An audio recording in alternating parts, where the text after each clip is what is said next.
You are listening to the Disney Dream Girls, an unofficial Disney theme parks podcast. And this is show number 262 for Sunday, the 26th of May, 2019. Where dreams begin. So hello and welcome to this week's show. And what a corker show I've got for you. And that might give you a little bit of a clue as who are our guests this week. It's a big hello to our friends down under, Kat and Lewis. Hey, Michelle, how you going? G'day, Michelle. Oh, my lovelies, it's so good to hear your voice. I have missed you both. I know, we miss you dearly on this trip as well. Oh, lovies, I would have killed to go there. And really, I didn't think it out because you was actually in Disneyland during Easter and I could have gone. Oh, now you tell us. I know, I was kicking myself. I just thought, hang on a minute. They've landed in Disneyland and I could have been there. Next time, Gadget. Well, I hear a little rumour that we might be making something magical happen for 2020. Well, there might be something happening. There might be something in the works because we're cruise addicts. And so we've booked on. We're going to do the transatlantic. And where does that transatlantic end? It ends in Barcelona, which isn't quite your doorstep, but it's getting pretty close. So we just move a little bit further to the west and we'll be catching up. It's a lot nearer than Perth. So much so.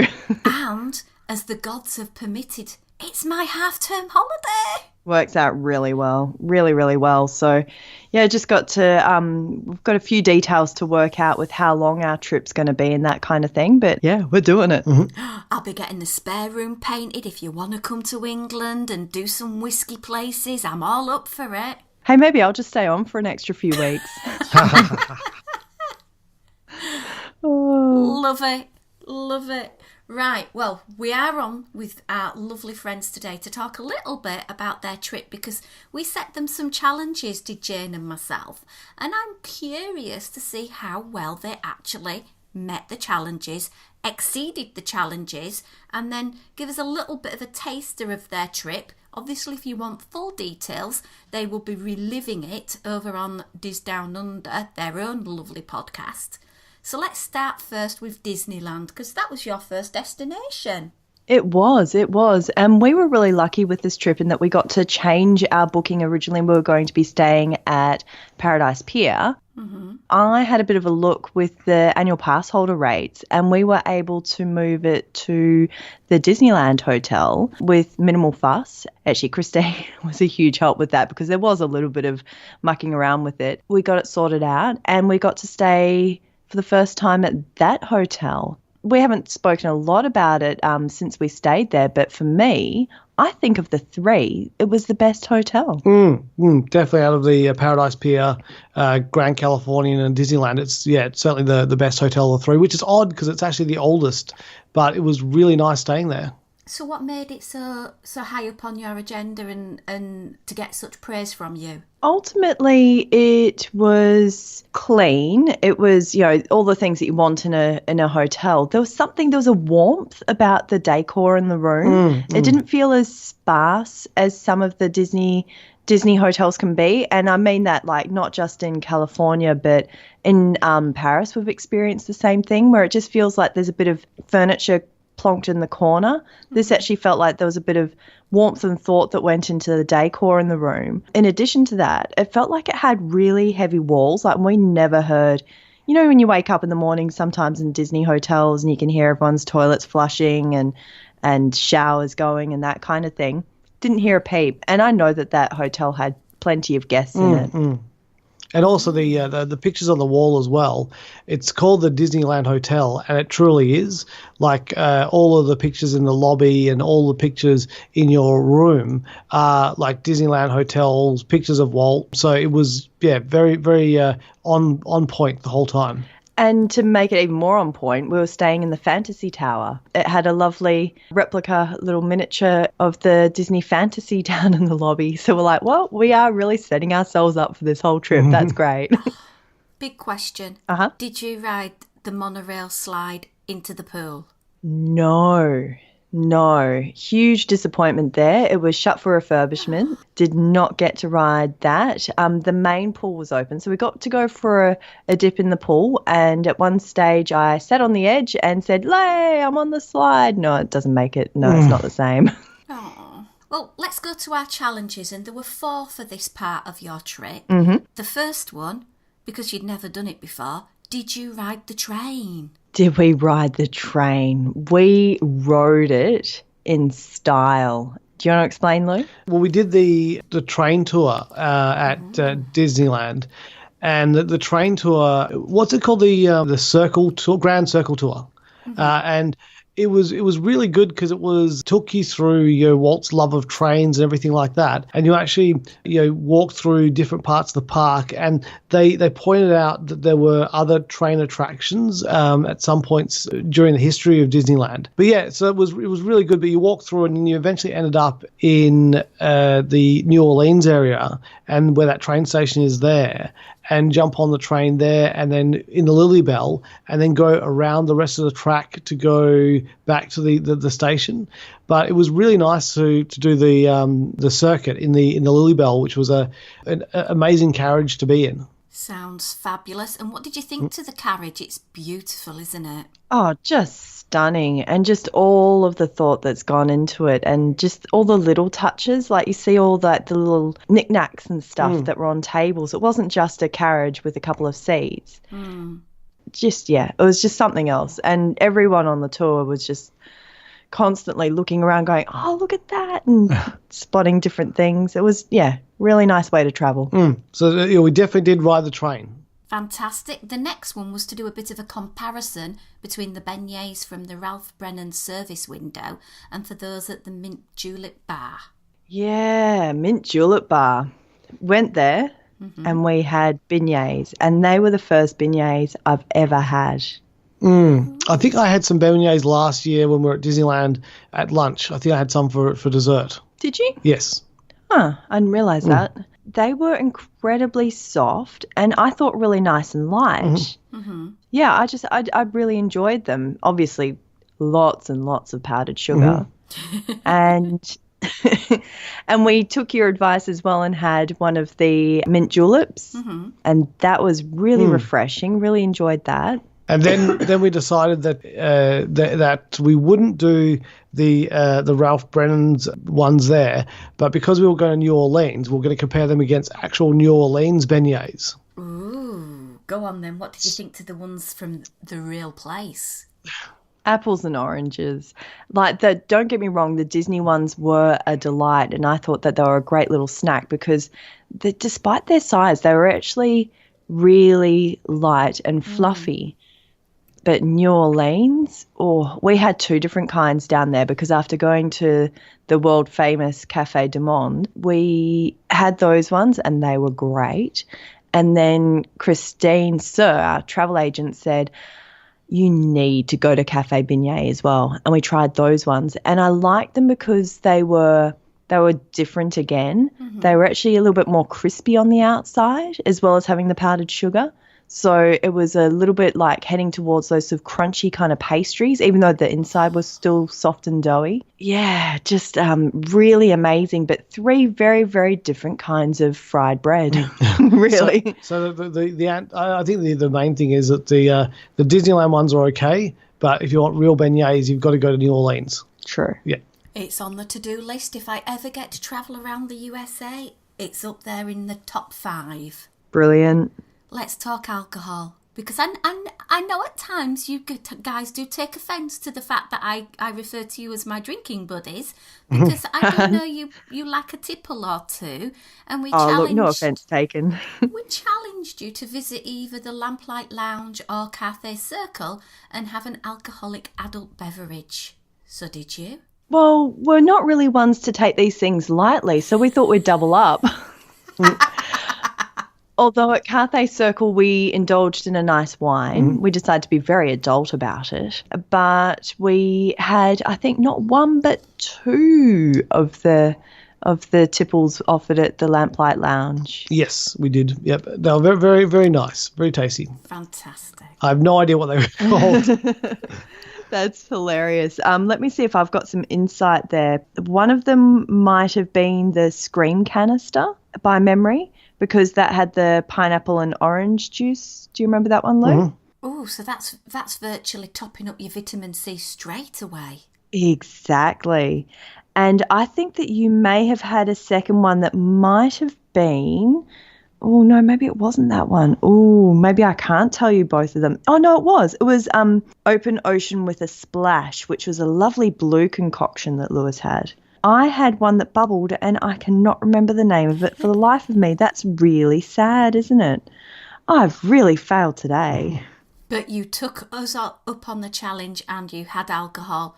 What did you think to the Lamplight Lounge? Because I've not yet been. We actually went last time as well, and last time we actually had a meal, so I didn't actually think a lot of the food there. Perhaps it was the dishes that we ordered. I think we got this what was called the lobster nachos, which was ostensibly just a whole lot of crab meat on top of the nachos. I think there were a few pieces of lobster, but it wasn't particularly lobstery, and it was okay. It was just not. I thought the food was going to be a little bit more finessed, and it was a huge serve as well. Whereas this time we literally went up there and just had a drink, which I think was ideal. No, it was very nice, and like sitting there and looking at the lake where they do World of Colour and stuff like that, which is really weird because like the lake changes during the day, and sometimes you can see the spouts where the water comes out in World of Colour, and other times it's underwater, and you're going, do they lower them, or do they raise the water, or how does that work? So that's it's always quite interesting to look out that vista. Perfect. Now we gave you 2 snack challenges to either try Jack Jack's Cookie Nom Nom or the lemon soft serve on Pixar Pier. Did you? We couldn't decide, so we decided to do both again. Loving it. Jack Jack's Cookie Num Num, just perfect. So spot on. And if you ride the ride, you can smell that exact same aroma when you're going through that section with the cookies. And I'm a big fan of the New Zealand cookie time cookies, and I think that the Cookie Num Num is kind of a little bit similar to the Cookie Time cookie when you put it in the microwave and make it a little bit melty. Not as sweet as I thought it was going to be. Which is good. I mean, it's sweet, but it's not overly sugar-laden, but buttery and, delicious. It's a very tasty cookie, and I highly recommend it. The lemon ice, I liked it, but I would have liked a smaller serve of it because to me it kind of had that fizzy kind of lemony taste to it. Almost like I'm trying to think. There was this stuff that you used to be able to get, and it was designed to settle your stomach. It was I can't remember. It was like a powder that you mix with water, and it had a lemony kind of taste to it, and it kind of had that zingy kind of like alkaline kind of, I don't know how to describe it, but almost like a sherbety kind of taste to it, as well as being lemony. And it wasn't bad, but it got a little bit, once you'd had a lot of it, you could really get that sort of, not chemically, but that reaction on your tongue. Yeah, it wasn't too bad. I mean, it's not something I'm going to rush back to do, but I think I would definitely rate it over the citrus swirl, which I don't think I ever need to do again. Fantastic stuff. Well, before we finish off our little chat about Disneyland, we asked you to do a challenge related to an attraction, and I think you excelled yourself because we've already shared the video about this, and that was to find out about Jessie's Critter Carousel. Yeah, it's tucked away in the corner. Like, you could have missed it, to be honest, if you were just walking around. We did miss it. We walked past it on the first day. That's true, we did.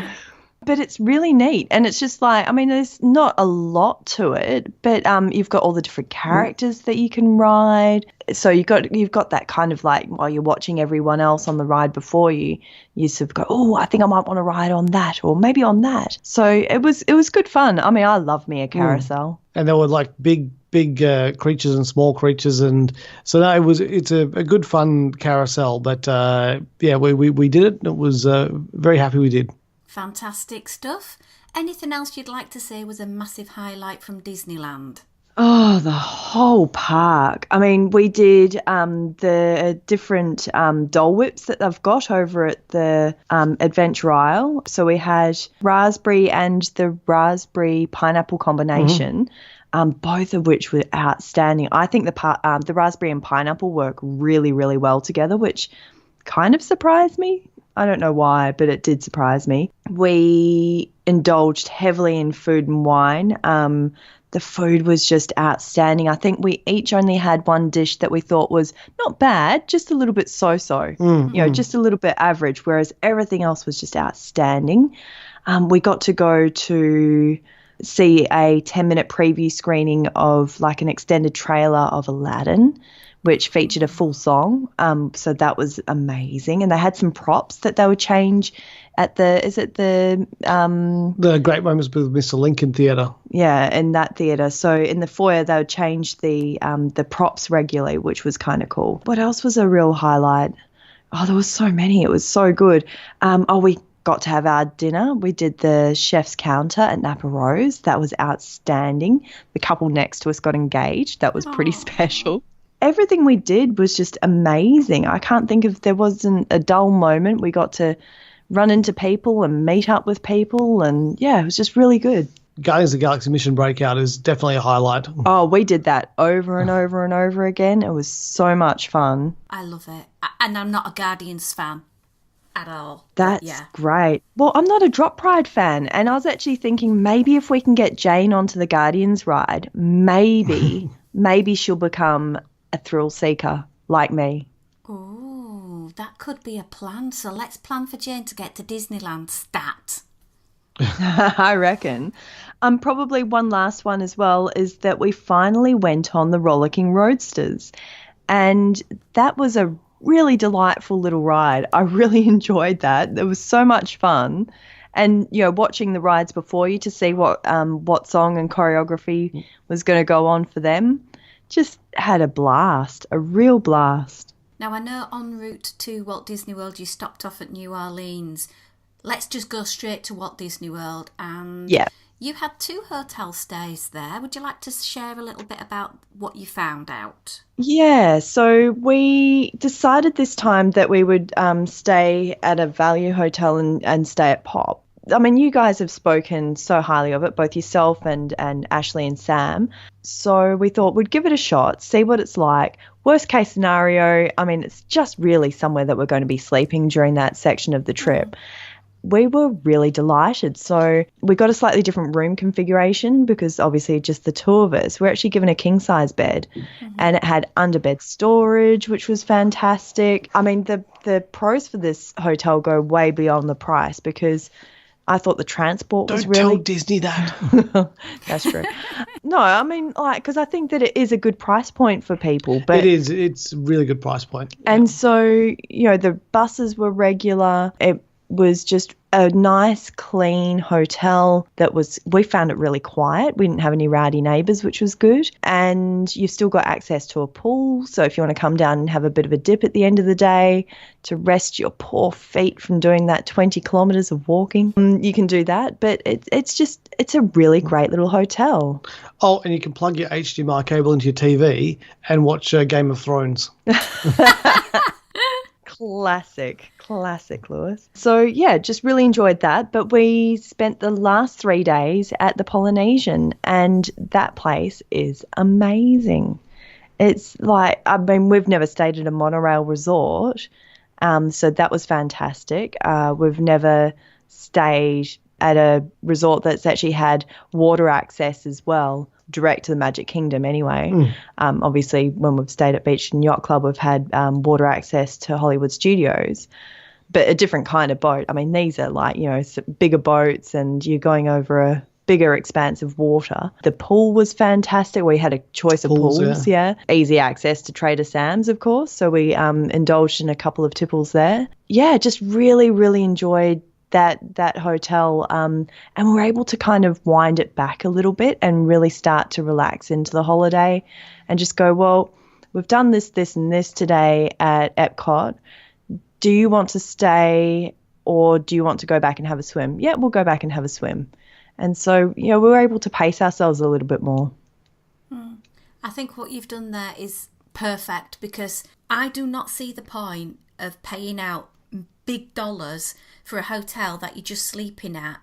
But if you're going to use the hotel as a place where you're going to use the pool, use the facilities, and actually get the benefits that you're paying for, like at the Polynesian, then it makes total sense. And doing a split stay like this, you can hit it hard while you're at Pop and then just go and breathe at the Polynesian. Spot on. Yeah, that's exactly our thoughts. And we'll probably do a split stay again. And I think we'll definitely be spending the majority of our time at Pop again, unless we decide to do it out of animation, I guess. That was one of the things I liked about Pop as well, was the big lake between Pop and Art of Animation. And if I was more, I don't know, had more sleep or something like that, I probably would have ran around it more. I only did the 1 day of running, and it was nice to run around it. But we were doing plenty of walking each day, so we weren't lacking for exercise. Yeah. But it was really cool walking out there, because you had the beginnings of what's going to be the Skyliner. Yes. That may be open when I'm there. Hopefully, fingers crossed. Yeah, fingers crossed. I was hoping for us, but yeah, hopefully for you. I really do want to see some pictures. All crossed. And another top tip, if you're staying at Pop, you can also get the bus back to Art of Animation and just have that little 5-minute walk to Pop. And if the queues for Pop buses are really long and they're empty for Art of Animation, I know what I'd be doing. Oh, yeah, we did that. I think just the once, didn't we? Do you remember we were at Blizzard Beach and we were waiting for a bus for Pop, and then there was another bus that rocked up that was waiting for, I don't know if it was Art of Animation or another resort. It was All Stars. It was All Stars, wasn't Yeah. it? And no one was there, and so the guy just changed his thing to Pop's entry, drove up and picked us up and took us back to the hotel. It was awesome, really cool. Oh, that's awesome. I love Disney when they do things like that. Yeah, they're onto it. So did you have an attack from the killer bed at Pop Century? No, surprisingly, because even though it was a static bed, it did have that lip. I think I sent you a photo of it, didn't I? No, we managed to both avoid any injury, which really surprised me. But we were there for 6 nights, so we did unpack and we popped our cases because they fit neatly under the beds, because it's quite a raised bed. So we unpacked and, I guess we weren't moving around a lot of stuff. That's what all hotels need, is like beds that are raised and you can stick your bags underneath them. It just makes things so much more convenient. You can start your campaign now. So. Absolutely. Well, let's move on to some of the other Disney World challenges. And the first one, oh my God, mermaid. Oh my God, mermaid. That was just the best experience ever. Like, even my dad, he saw the video and he was just like, you've got to get one of those tails. You've really missed your calling. That was amazing. The one thing I will say is that it's hit and miss as to what the content of the class is going to be in terms of the people participating. So for my class, it was probably about 5 or 6 really little tiny tots, then 3 or 4 older kids, about I don't know, between 8 and 10, say, and then myself. And so, but I asked ladies, I'm like, do adults actually usually do this? And she's like, yeah, like it just depends. Like the makeup of the class just depends. Sometimes we've got 50-50. Sometimes there's more adults. And then you get days like today. I'm like, oh, okay, no worries. I just didn't want to be some weirdo. And so I guess the only thing I had to be conscious of is you're in a pool and you've got to I wanted to just go swimming around the pool in my tail. And so I just had to sit back with the kids and just indulge in the class. At the end of the class, we were given some free swim time. And so I went for a good old swim. And because the ladies that were running the classes, they said, look, can you just stick to this area? I said, can I go a little bit further? Because seriously, like that's like 2 tail spans for me. And they're like, oh, of course, you do that. And so they were really good. But unfortunately, what did happen is that one of the little mermaids decided that she wanted to be swimming with me. And I didn't really want to be taking that responsibility. So I'm just like, oh, I think we need to be back on the other side now. And so we went back to the other side. And I was like, oh, there's my free swim gone. But in terms of value, I mean, what was it, $55, I think? It was great value. It's great value for me. It'd be great value for a kid, I guess, as well, because being a swimmer, I could sort of judge what I could and couldn't do in the tail. So I was able to swim to one end and the other, underwater and just have a bit of fun. They are for adults starting or considering starting like a mermaid exercise class, because as Mermaid Angela and Mermaid I can't remember the second mermaid. That's terrible. The ladies who are running the class, it's a really good core workout. So they're thinking about starting a exercise class, which would be an adults class. And so I think that would be great fun. Keep your ear to the ground on that one, because I think that's a great little offering. Fab stuff.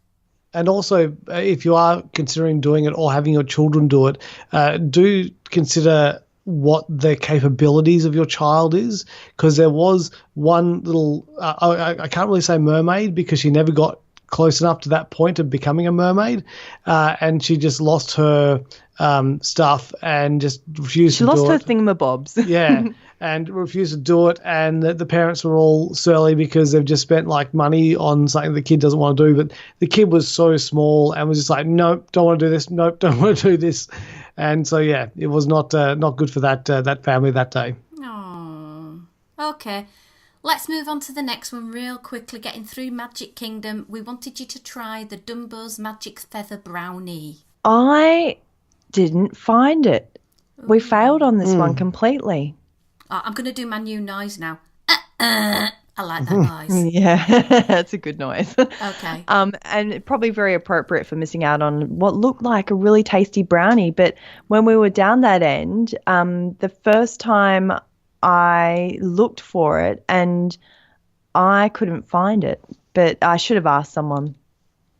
Never mind. Now, you did have breakfast at Cinderella's Royal Table, and we was going to try and see if you can push it to have more than one main course as part of this. Did you? Yeah, it didn't work. Didn't work. Yeah, long and the short of it didn't work. We tried our hardest and it just did not work. What Lewis did manage was getting some extra bacon on with his pancakes. Yeah, because I went the caramel apple stuffed French toast, and I was also trying to get the what was the other thing I was trying to get? Traditional breakfast. I think maybe, yeah. It wasn't going to be the beef tenderloin?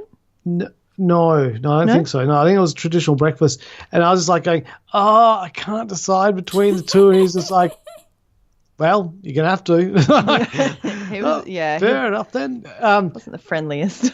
Yeah, so, but I went, okay, look, I'll go the caramel apple stuffed French toast, but can you whip some bacon on there as well? And he went, done, no worries, we'll do that. And so I did manage to get a little bit extra added, but I didn't get two.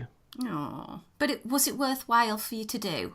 I probably wouldn't recommend it because I did go the traditional breakfast. Did I go the traditional breakfast? I'm pretty sure.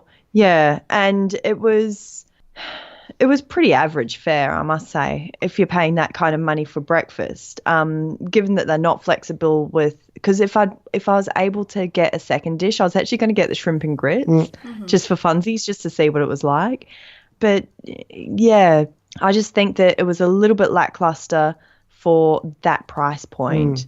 There was a plate of pastries that actually came out first, so we got some pastries as well, but nothing spectacular. And to be honest, they looked a little bit deflated and sad by the time they came out to us. And the thing was as well that it looked like you could get alcoholic drinks for breakfast as well, but we were never offered them, so it was never really an option for us. Oh, that's not very good. Yeah. Well, yeah, I thought they would have, said, did you want to have a glass of champagne or something? But maybe we were the ones that had to ask. I don't know. I mean, I wasn't particularly interested in drinking that morning anyway. But yeah, I just think for the price point, it was a pretty lackluster effort. We did get a couple of swords and a magic wand. We did.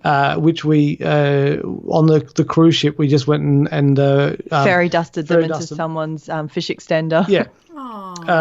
So we did that, but it was okay. And meeting the princesses was good, but the whole, because if you're meeting characters, you want to get a photograph with them, and if there's two of you, you want to get a photograph with the two of you together. But there was no cameraman or cast member with the characters, so there was no one to take the photograph. So you'd have to bother somebody else to take, like a person sitting around you. to take the photograph. So we only actually got one photograph of Kat and I together, and that was with Snow White, because we knew we've got a friend who really loves Snow White, and we figured we'd have to do that. But the other ones, they came by, and some of them we got a photograph. Like Kat got one with one princess, and I got one with another princess, and then Ariel just like came by and just like, "Hey, how are you guys going?" And then just like took off. So it was very rushed, because I think they had to get it right the way around the restaurant, and it was, like I say, it wasn't bad. It just wasn't that great. And they could have done with having one of the PhotoPass photographers or something like that up there with them. I don't think that would have been too much of an ask. Yeah. But it was nice to go on the castle. It was good to do it once, but certainly not something we'll be running back to do again. Okay. Going to leave Highway in the Sky Dine Around, because I know you guys are going to go through that on your show and talk a little bit more in detail about that. Yeah. We challenged you at Animal Kingdom to get some pictures. Again, we will trawl through your social media to find that. We did set up a bit of a Epcot challenge with regards to trying out something at Taste Track. Did you manage to go for the pineapple beer? We did. We went for the beer flight. And that was actually quite funny, because when I was lining up to get that, I saw to my right, short person, and I thought, that could be Becky Mannion, you know.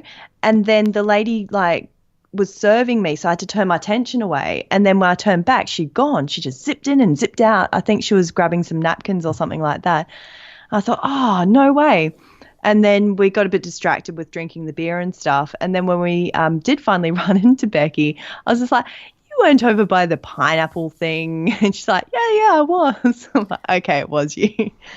Tried the beers. There was one that was better than the others. So I think it was the pineapple wheat beer was outstanding by memory. Mm-hmm. Is that your recollection, Lou? I believe so, yes. Yep. Mm-hmm. So that's a top one for you to try that one on its solo then. Let's move to Hollywood Studios. You went to the Galactic Spectacular Dessert Party. What did you think to that? Oh, I thought that was excellent. Yes, that was... It was really good. We were sat at a table with some nice people, so we got to have a chat with them and some other people on other tables as well. Speaking of that, you are sat on top of each other. Yeah. Which I can't quite understand, because there were some tables along that back wall that were quite comfortable. So you're inside launch bay. I think they keep as many people around that sort of that entryway area as they can. But literally, if I move my chair 20 centimetres to the right, I'd be sat on the person next to me's lap, basically, at the next table. So space-wise, not a lot of space, but delightful. Really good offerings, a good selection of sweet and savoury, which I thought was outstanding. They had beverages, so obviously standard soft drinks and that kind of thing, teas and coffees. They had wine as well as what do they call the cocktail that they had? They were basically based on margaritas, weren't they? They were, yeah. And then they had beer as well, and that I think the dessert things. They had this cookie thing that was like this big dish thing that was made. It was s'mores. Yes, it was s'mores, was it? Yeah. Yeah, that was really good. That was really nice. Then they had that ice cream that they freeze at really low temperatures as well. Mm-hmm. Which was quite nice, but Nutella-based, so we won't speak about that. I got it, and I was just like, oh, it's Nutella, I can't have it, sorry. But yeah, the food was really nice. I don't think there was anything that stood out better than any other dessert party. I think it was fairly standard kind of dessert party kind of food. Really? I thought that the selection of the savoury offerings was actually more than what we'd experienced when we were at Animal Kingdom and did the Rivers of Light package. Oh yeah, there was a few meats and cheeses and breads and stuff like that. That was quite good. And dips. Yeah. It was pretty outstanding, I thought. But what was really outstanding were the stormtroopers that were hanging out with us. They'd just walk around and just harass people, basically. It was brilliant. The lady on the table next to us, she got stopped coming back from a drink, and she was just like, ha, ha, ha, ha, I'm going to go now. And they're like, no, you're going to stay there. They were so in character and so brilliant. And she was just like, well, that was awkward. And we're all sat on the other side of the room, all having a good giggle at her. It was brilliant. Absolutely loved it. And it was cool that you get the stormtroopers and the other people on our table were the Guard of Honor, so they were given lightsabers, and then they marched us to the viewing place for the cinematic thing they do before the Star Wars fireworks. So we got to see both shows, and it was really good viewing position. It was just, you couldn't ask for a better position than that. It was great. Yeah, it was a real delight. And my only regret in terms of that is that we didn't get a chance to go back and look at the new show. And they also gave us a Darth Vader Stein mug type thing, this plastic mug, which unfortunately, as Kat and I are international travelers, they were quite big, and so we couldn't take them back with us. So we again we fairy dusted them. Yep. We gave them to our next door neighbours who hopefully enjoyed them. Oh, that was very sweet of you. They've changed that then, because I got a Wookiee one when I did it. Oh, neat. So that's kind of nice. You can keep going back, and if you change the Stein, you could get the whole set. Yeah, that's true. That's very true. Okay, so any other highlights from Walt Disney World element of your trip? Oh, my goodness, so many. Just Flower and Garden was outstanding. I thought that was great fun. And even on the one day that we had some inclement weather, it was still good just getting about and trying some dishes. I thought Highway in the Sky was amazing, but as you said, we haven't got an extra half hour to talk about that one, so we'll cover off on that on our show. But trust me, go try it. It's outstanding. It was so much fun, so much fun. We just had a really rollicking good time.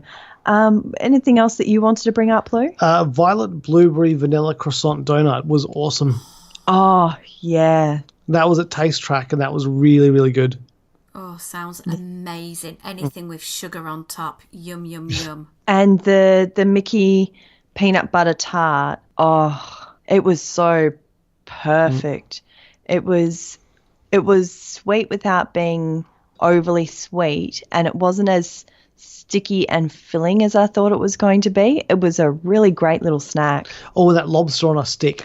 Oh, how could we forget lobster on a stick? That was the first thing that we tried, and that was amazing. It was, but it was good. We went and did Club Cool as well, and had some Beverly, and we made sure we did that because we know that chances are that's going to be going away. So it was nice to go and do those things, and it was good to walk through that. What do people refer to as those big slabs of concrete with the photographs on it at the front of Epcot? It was good to walk through those things knowing that they're going to be gone as well. They're just going to be relocated. They're going to be rehomed outside of the park. So like the Smokers, those things are going outside of the park. And the Taste of the Magic Kingdom tour that we did was absolutely brilliant as well. But that's probably a good hour's worth of material there. It was fantastic. What about that flying the planes over Epcot, the angel things? Oh, yeah, the Blue Angels were doing a flyover. So someone from one of the pages, I think, I'm trying to think which group it was, said, hey, is anyone going to be there? And I was just like, because I hadn't heard about it. And it was going to be on a day that we were going to be in Epcot anyway. So we motored over there a little bit earlier and then worked out that we didn't have to be there that early. Someone given us the wrong time then. Anyway, but seeing that was just outstanding. So they did a flyover over Spaceship Earth and did this sort of breakaway formation thing, and it was fantastic, and they did it twice. Oh, wow. So, yeah, it was really, really neat seeing that because, just trying to get that coordination where it just looks so good and, they're flying really fast.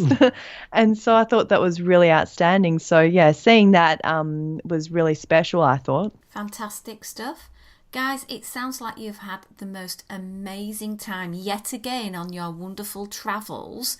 Lots of memories, lots more stories, I'm sure, for you to share with us. I am tempted to do the Disney food tour, and I have actually found that it is running when I'm there. So fantastic.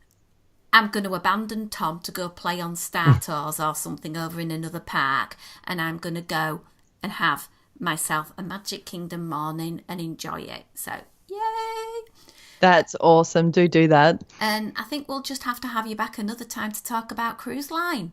Yeah, absolutely. Absolutely. Look forward to that. So, to find out more about your trip, where can people find you guys? Well, you can find us on the gentlemanofpopculture.com. That's our website where you can find all the podcasts that we do on the Gentleman Pop Culture Network, including Diz Down Under, which is Kat and myself talking about Disney every week, or Unscripted the Film Show, which is myself, Cecilia, and Rachel talking about the movies that are around at the time. Then we've also got Tangent City, which is our pop culture podcast, which can go anywhere and sometimes is a bit rude, so don't listen to it with sensitive ears. And then we've also got Kat's newest podcast, Wascast, which is the Whiskey Appreciation Society, which is all about malt whiskey or other alcoholic beverages. And I can't wait for that podcast to come and tour Scotland with me. That's going to be brilliant. Right, my lovelies, I'm going to wrap up the show as usual. You can find us anywhere and everywhere by searching for Disney Dream Girls, except on Twitter and Instagram, where we are at Diz Dream Girls. If you want to get more audio from the show, why not pop over to patreon.com/Disney Dream Girls, because over there, for a few dollars a month, you can get 2, 3, sometimes even 4 extra shows a month. Absolute bargain. See if you can go and have a look that up. If you want to support us, we would be very grateful. But until next time, it's goodbye from me. And it's goodbye from us. It's good day from me. Oh, no.